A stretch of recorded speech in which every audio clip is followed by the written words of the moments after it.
Welcome back. Special Counsel Robert Mueller has won the first federal indictments in the Russia probe, even as both congressional investigations have come to a grinding halt, according to many. California Democratic Congressman Eric Swalwell serves on the House Intelligence Committee and joins me now. There's been a lot of criticism over the problems that these committees have had. In even the Judiciary Committee, which in the Senate side was working well for a while, Senator Feinstein has basically acknowledged that there are problems with Senator Grassley. They're going their separate ways. Mark Warner's still trying to work with Richard Burr, but problems on getting subpoenas. But it's been most profound from the very beginning because your chair, Devin Nunes, was working with the White House and had to recuse himself. And we've seen our energy, I think, focused in the wrong areas. He's been subpoenaing the FBI, subpoenaing Fusion GPS, but we haven't seen these relevant witnesses come in under subpoena. Jared Kushner, for example, was not under subpoena, and after about 2.5 hours in, decided on his own he didn't want to continue the interview. Well, Samantha Power sat in the chair for about an hour and a half longer than Jared Kushner because she was brought in by the majority. So I think the focus should be, what do we do to make sure this doesn't happen again? And unfortunately, that's not the direction under Chairman Nunes that we're going right now. What's your reaction today to the Mueller probe?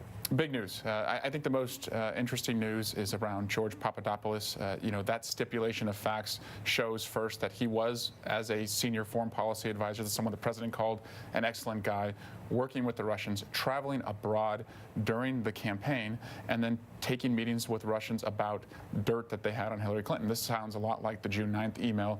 This sounds like the Felix Sater email to Michael Cohen saying, we can engineer this. But it also shows me two other things, Andrea. It shows, one, that he was willing to lie to the FBI when first confronted, and then only came around once they confronted him with additional evidence. That makes me wonder, these witnesses that we're bringing into Congress, how truthful are they being with us if they're, willing to lie, under oath to an FBI agent?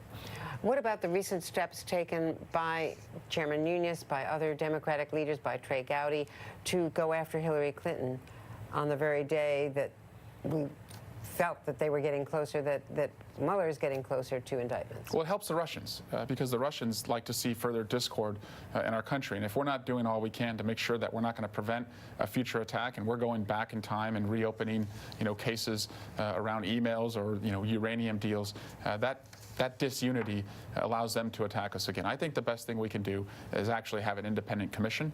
I've written legislation with Elijah Cummings to do that, just as we did after September 11th.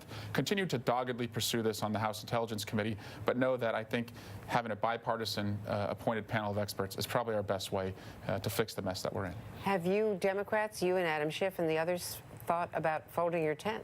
No.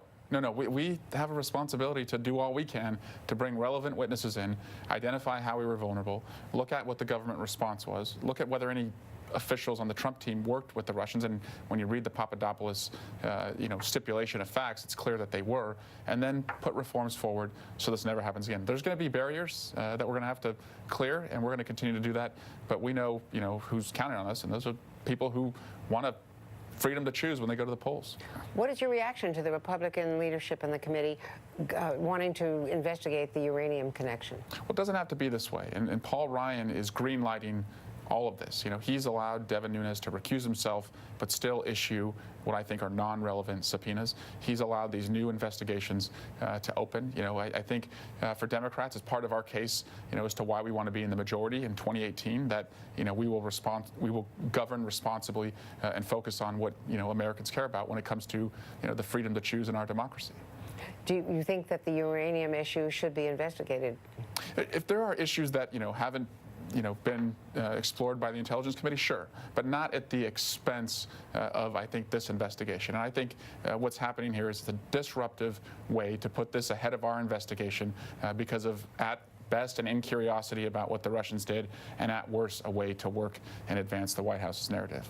Congressman Eric Swalwell, thank you very much. My pleasure. And coming up, we'll break down the list of charges against former Trump campaign officials in this first round of indictments in the special counsel's Russia investigation.